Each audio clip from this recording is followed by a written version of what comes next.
Hey, what's up, everybody? Welcome to another edition of Established Run's NBA Injury Report Analysis Show. I'm Drew Dinkmeyer here alongside Mike Gallagher. We've got an 8-game slate ahead for you tonight, ton of injury information, and uniquely, all 8 games start 8 o'clock Eastern or earlier.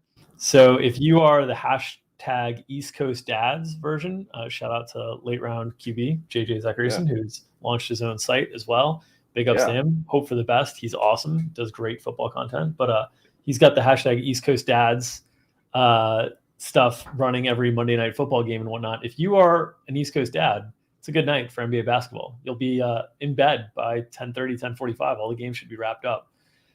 That being said, there's a lot of injuries. So if you are an NBA DFS player, that lineup lock period from 5:30 to 8 o'clock is going to be hectic tonight.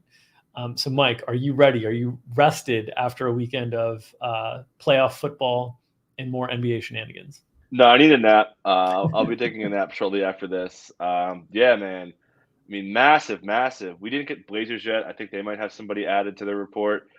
Like ball handlers, man. KPJ is questionable. Trey is questionable. Garland's questionable. De'Aaron Fox is questionable. Like the amount of questionable Brandon Ingram's like a ball handler. He's questionable. Like massive shade sleeping questionable tags that we'll be breaking down here, and then you and Gary will hammer the DFS stuff behind the paywall.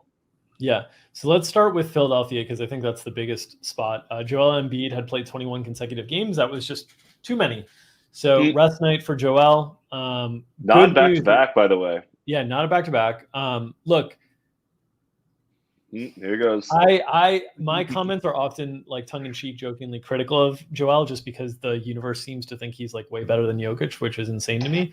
But Joel has like carried such a ridiculous load for Philadelphia over the last few weeks, the 40+% usage rate. And it's no surprise, like you start to see wear and tear issues, right? We've seen it show up on his defense. His defense hasn't been that good in the last few weeks. And it's because you can't do everything. You don't have enough energy to be everything. And if you're going to carry a 40% usage rate offensively, it's going to be hard to be the elite defender that he's been most of his career as well. And now you get the rest game on a non-back-to-back. And I'm like, oh man, like I hope for Joel's sake, like I hope they're being pretty cautious here and everything's okay. But they're asking so much of him that his body has not been able to hold up during these periods in the past. From a DFS perspective tonight, like it's pretty straightforward, right? Andre Drummond is way too cheap. We all know what Andre Drummond can do in these spots. We also know that Tyrese Maxey and Tobias Harris will pick up a lot of offensive responsibility, as will Seth Curry. You'll play a lot of 76ers. It's only a 3.5-point spread. The spread did move 7 points on Embiid's absence. Philadelphia went from -3.5 to +3.5. So it's expected to be a competitive game. Memphis has been playing very well. They're a pretty good defensive team, but everybody else is too cheap when you remove a 40% usage guy. So, I don't know that there's a lot to say here other than we've seen this before. We know what to do. What do you have to add, Mike? Yeah. Drummond's way too cheap. I mean, that's the headline. And I'll add also, Embiid, like in one game, he's missed the Memphis games in each of the last 2 seasons. Missed it early this year at 1 game, missed the 2 games last year. So interesting if you didn't want to go up against the big bruisers in Joe Val and Funaki Adams. But yeah, I mean, Tobias Harris is a guy that we've seen really thrive when Embiid sits out. He has really good per 36 stats, as does Tyrese Maxey. And yeah, as you said, this is like the Sixers are going to be really good plays. We know Memphis is playing pretty fast too. So, not really too worried about. It's a bad matchup for Tobias. He's going to get a lot of Jaren Jackson, I would say. So, not great there. So I could see maybe, Tyrese Maxey, was going to play a ton of minutes, and he has really good per 36 stats too without Embiid. So expect those guys to carry the load. And yeah, Drummond's like unfadable at the prices he's at. Yeah. Hopefully we'll see the Drummond from a fantasy perspective that, when Embiid missed time earlier in the year with the health and safety protocols, at the beginning of that term, Drummond was extremely aggressive offensively. And then by the end of it, he started like turning his head away from the basket routinely on getting offensive rebounds. So I'm hopeful that we'll see the more aggressive Andre Drummond. We haven't seen it as much offensively of late. The usage rate's been down to like 17% in games without Embiid, but the minutes, the playing time, the rebounds, I mean, oh my God, the rebounds, 26% rebound rate with Joel Embiid off the floor this year. So Drummond, certainly an easy play in fantasy and DFS tonight. Yep. All right, other big news in terms of already ruled out. Jimmy Butler for Miami. They're without Kyle Lowry. He's still away from the team with personal reasons.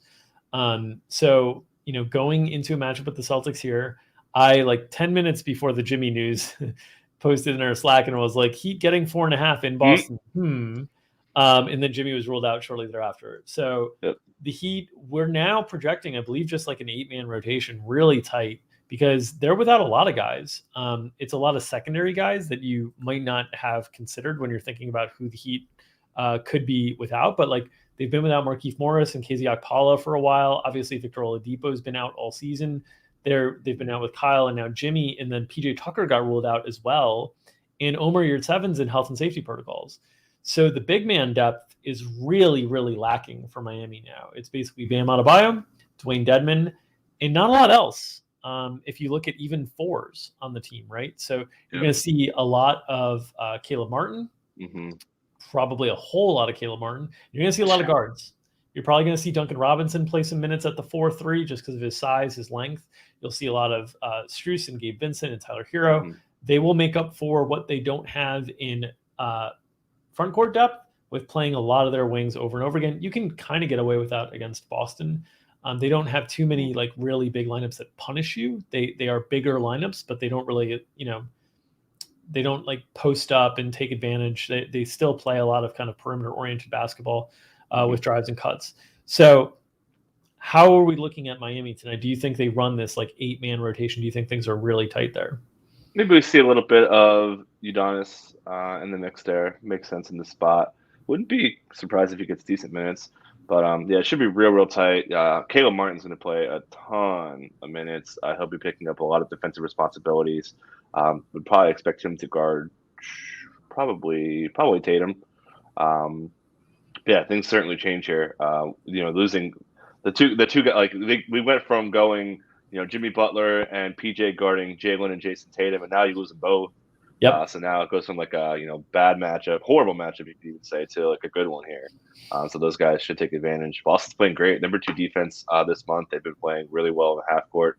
They also want to play faster too. Kind of came to fruition in the last game. We saw them run out and get some more transition points. So Boston's got a pretty nice advantage here. If Udonis did get into the rotation, that would be a 9th guy. Either him or I guess you could make the case. Well, we already have Kyle Guy projected for a ton of playing time, so Udonis would be the 9th guy in that scenario. I don't think there's huge blowout risk here. Miami just always plays tough. Whoever they have out there. But you mentioned Boston's been playing really well of late. Boston and Atlanta, 2 teams that we had big expectations for coming into the season in the Eastern Conference, starting to turn things around. Atlanta's won 7 in a row now. We'll talk about them as well. But I think one thing to highlight here is just that Miami will be pretty tight. So I think you can feel fairly comfortable getting into the Miami guys. The price tags will dictate how far deep you get into those, along with some of the other values on the slate that open up. But I think on the Boston side of things, certainly you have to feel a little bit more confident than whatever the numbers will suggest on Jason Tatum and Jaylen Brown's matchups today, because the Heat defense will not be reflective of the Heat's defense normally when they have Jimmy Butler and PJ Tucker. Okay, talking about those Hawks, the red hot Hawks, 7 wins in a row. Trae Young, questionable. He closed out the Lakers pretty handily yesterday afternoon. He's really been, the driver of this recent odd streak. He's been playing well for the last 6 weeks or so now, and now they've started to turn it into wins a little bit. We don't have an injury report on it, or we do have an injury report on Atlanta. Sorry. It's Trae is questionable, and then DeAndre Hunter is probable. There's the only things on the injury report. No Clint Capella on second night of back-to-back, which was surprising.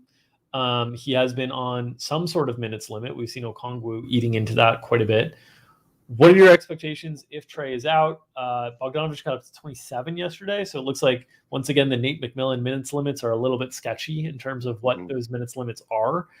We saw Bogdan on a minutes limit earlier when Trae was out in the year, and it was like supposed to be 18 to 20, and he played like 24, and then he played like 35 the next night. So minutes limits with Atlanta are always sketchy, but I assume if Trae was out, we'd just see a lot more of DeLon Wright and Lou Williams. Lou Williams was integral in closing out the Lakers as well yesterday. Yeah, a lot of DeLon in this instance. So Trae got fouled, or they didn't call a foul, but Anthony Davis jumped into him and landed on his shoulder. So I would assume that's when this injury happened. He did play through it, looked okay. So probably gonna play, but never know. It's back to back. He's been, as you mentioned, taking on a really, really big workload. So yeah, DeLon would be chalk though. Not the best matchup against the Raptors, who will send a lot of doubles and stuff. But if you're going to get big playing time, I expect him to be really busy.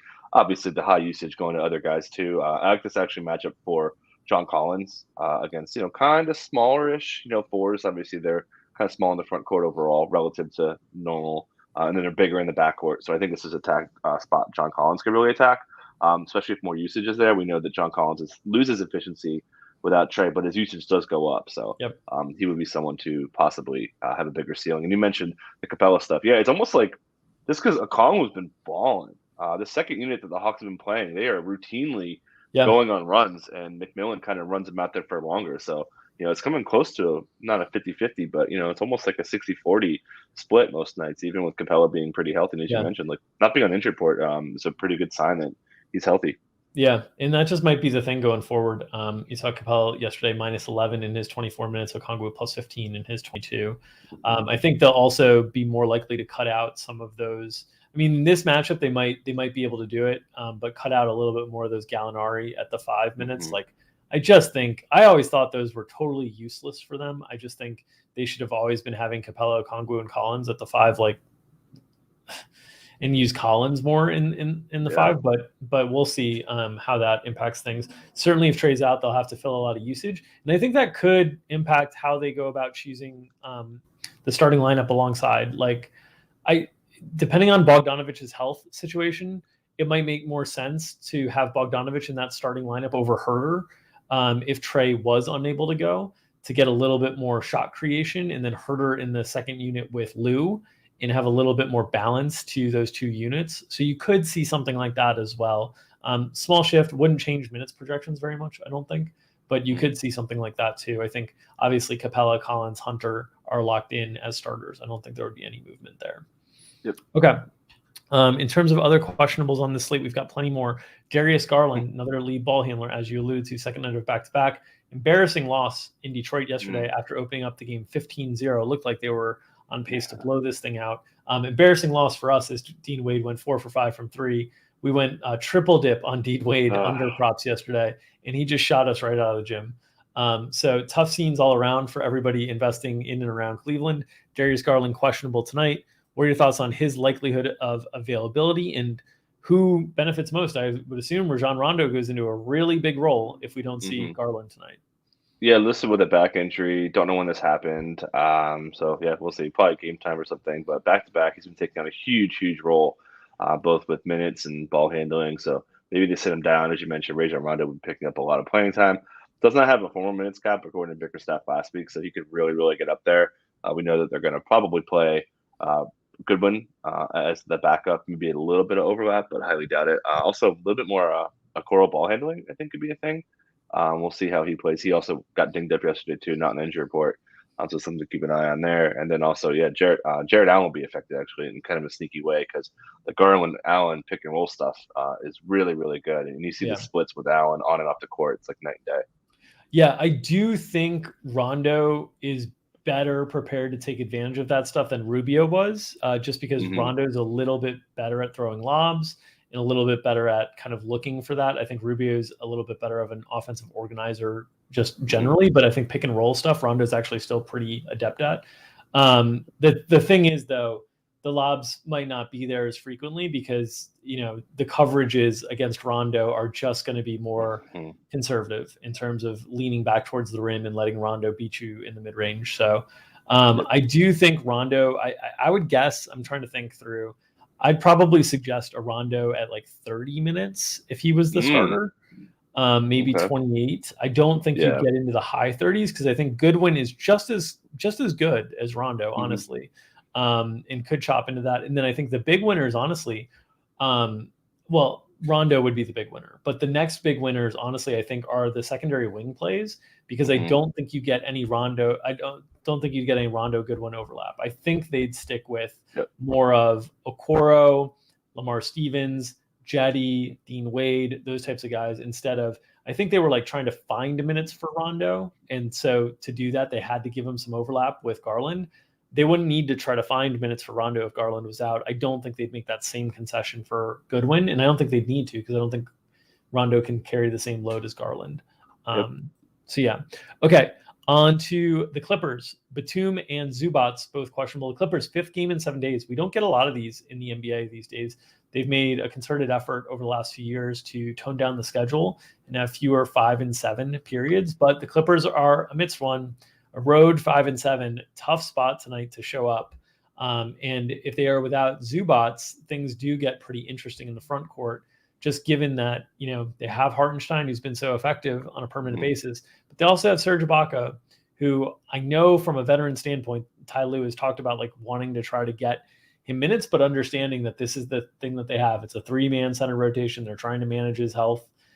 So if Zubats was unable to go tonight, what do you think the center rotation would look like for the Clippers? Do you think it would be more necessary to have full center minutes against Indiana than some of the other opponents they've been playing of late?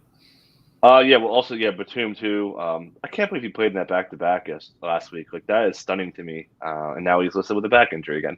But anyways, so Zubats, he did have treatment on his calf yesterday before the game, so this is something that he's been playing with.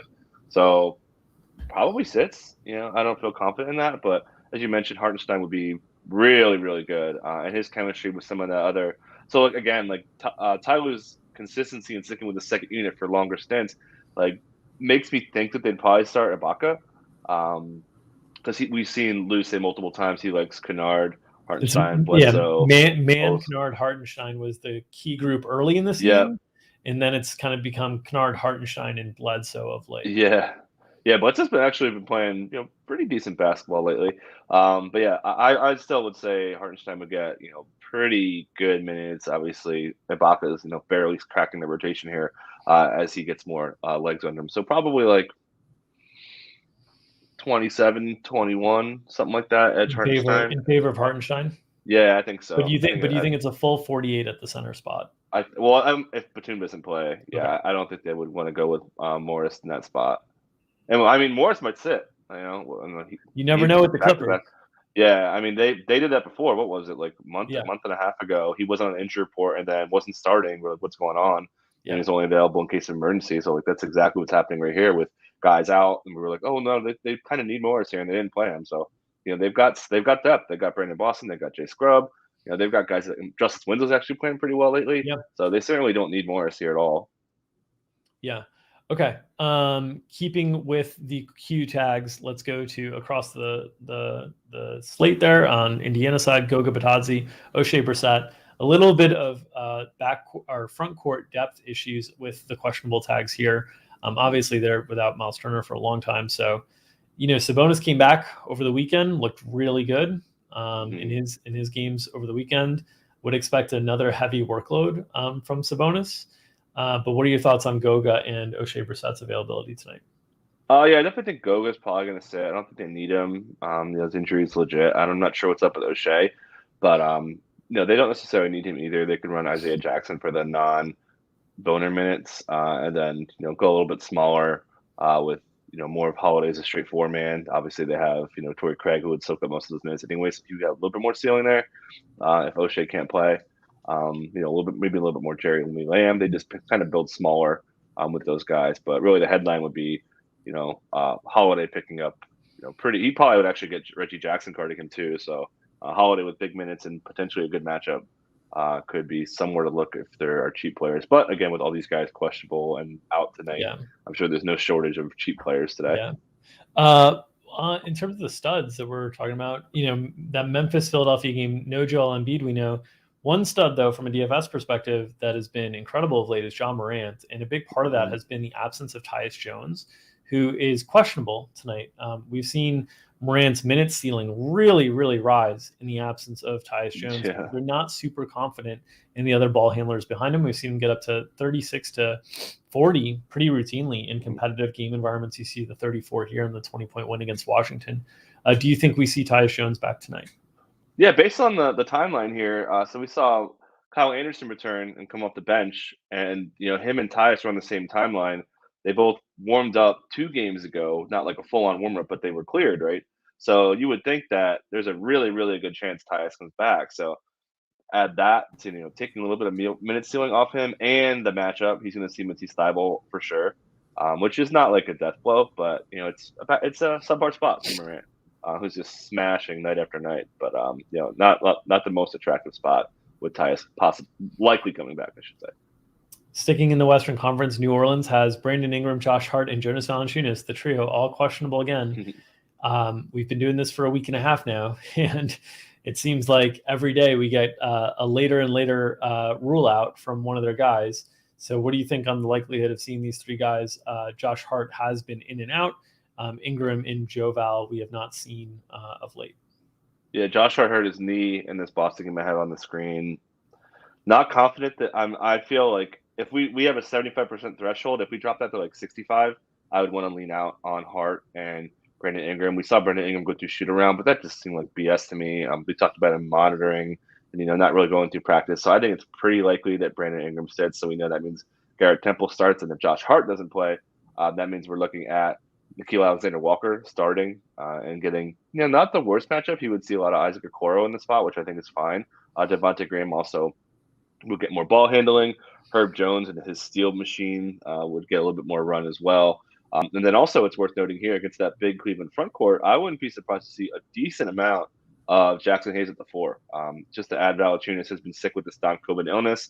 Got rolled out pretty quick in the last one, so maybe there's a chance he misses. But if he does, I think both Billy Hernan-Gomez and Jackson Hayes could be looking at some pretty good minutes here in a bad matchup. But minutes could definitely top that.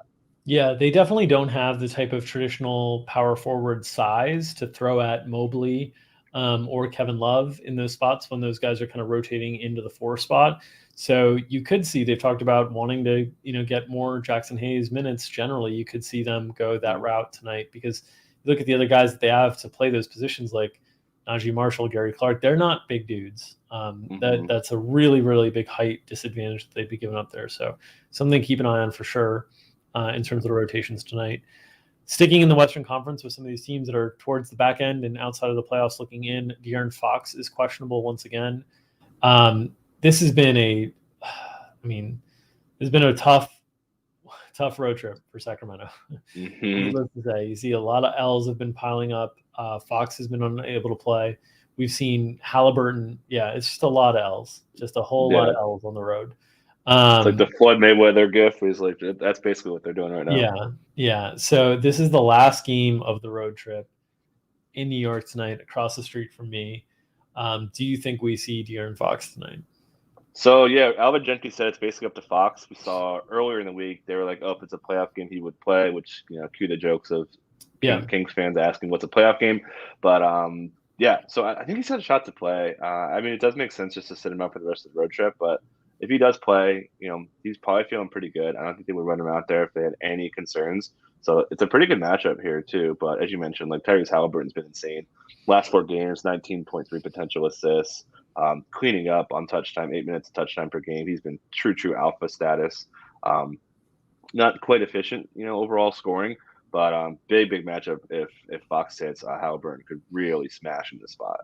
Quite the schedule making there to have at New York the last game of an East Coast road trip and then home against Brooklyn. It's like, couldn't you just have them stay in the area and just like go and take the subway over and play Brooklyn a couple days later? No, they get to go play them in Sacramento.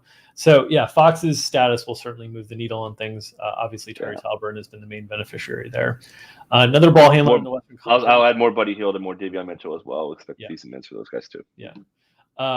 Kevin Porter Jr., another ball handler in a Western Conference team, outside looking in, questionable once again.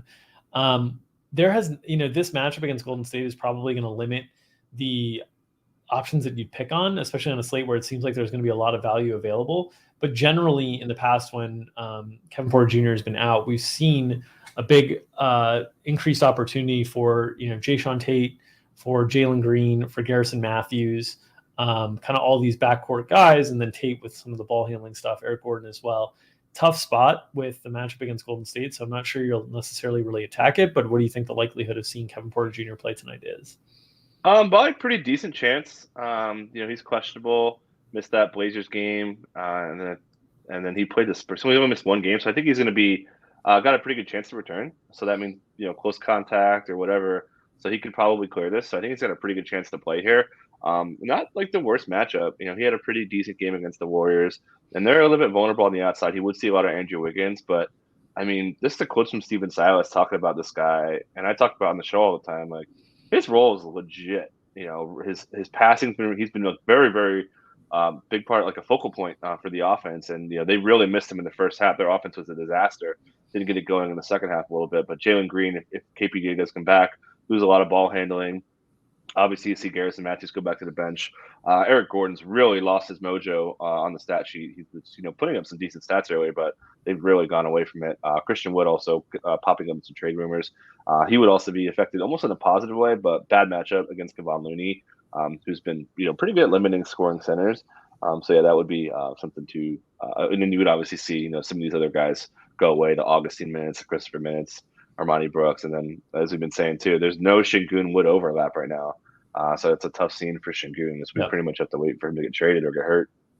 On the opposite side of that game with Golden State, no Otto Porter Jr. They said they're going to rest on the back-to-back, and they prefer to separate the rest between Otto Porter Jr. and Klay Thompson. So we can expect Klay to sit the next game is the way that I read those tea leaves. Also, Andre Iguodala is still out, and then Nemanja Bjelica is questionable. So it's, we've talked about the Warriors have so much depth that they can absorb all of these injuries. But if you get 3 guys out from the bench rotation, it does start to impact things in terms of finding a little bit more consistent and stable playing time for Jonathan Kuminga, for Juan Toscano-Anderson, and even like Gary Payton. Like it impacts him in terms of just having a stronger role where they can slide him down. So we'll keep an eye on Bjelica, but if he is out, I do think that this makes it a little bit easier to see those Kuminga at center lineups in the second unit that can be really fun for him. I'm really hesitant to see like a clear path in DFS stuff to take advantage. I mean, there is blowout risk with Houston as well, so you could run into like Kuminga getting backup center minutes and then also playing a blowout, and like maybe the best case scenario you get some upside there. I think it'll be hard to pick apart on this slate where there's so much value. But yeah, just be aware that the Warriors back into the rotation could be a little bit thinner than usual tonight. Yeah, I think they start Kuminga, but it might be JTA. Not confident. I don't think they want to go small against Jae'Sean Tate, and you want to keep Wiggins in the front court there to put him on Kevin Porter Jr. So I think that's the way they go. But I think it depends on Bjelica, honestly. I think if Bjelica is available, I think you start Kuminga. If Bjelica is not available, I think they start JTA and then have Kuminga play the center in the second unit. Yep, I think so. And so we don't really know what's up with Bjelica. He's been pretty healthy this season and missed that last game for back spasms. I think he's had back spasms before. So, yeah, we'll probably have to see it. I'll probably get a game time call there. Okay, new players that are out in new injury situations. Your boy, Shai Gilgeous-Alexander for Oklahoma City. We have seen Oklahoma City really struggle in the past when Shai has sat. They've at times lost games by 75 points when Shai has sat. So tonight, no Shai Gilgeous-Alexander. How is Oklahoma City going to handle things? Yeah, so we saw when Shai was out before, they just basically gave all the minutes to Ty Jerome. So I'd expect that to be the case. They also made some rotation changes. We saw Aaron Wiggins make some starts, and quotes from Mark Daigneault saying that Wiggins will be back, quote, soon. I don't know if that changes with Shai being out because they didn't want to run so many small guards in the second unit was kind of why they started man and not put him next to Theo Maledon, who basically took Wiggins' rotation spot there. Then they talked about, playing the blue. They also have the blue playing, I think, right now in that potentially a doubleheader. So Jeremiah Robinson Earl's also down with them, but he's expected to be recalled. Probably won't start. Their favors off the injury report, so I'd expect him to start and get the Nurk matchup there. So that's somewhere you're going to go to. Obviously, more Lou Dort, more Josh Giddey. Josh Giddey's got really good stats without Shai. Pulling it up real quick. Yeah, per 36, 14, 9, and 8 per 36 line without SGA. Yep. So he'd be looking at a huge ball handling responsibility. You see the minutes are really high in the last game, got to 40. We saw Point Dort be a thing, and he came out with a really strong second half. So those guys would really be, 3 guys being Giddey, Dort, and Jerome would all be pretty viable options and basically a dream matchup against the Blazers, who are obviously horrible on defense.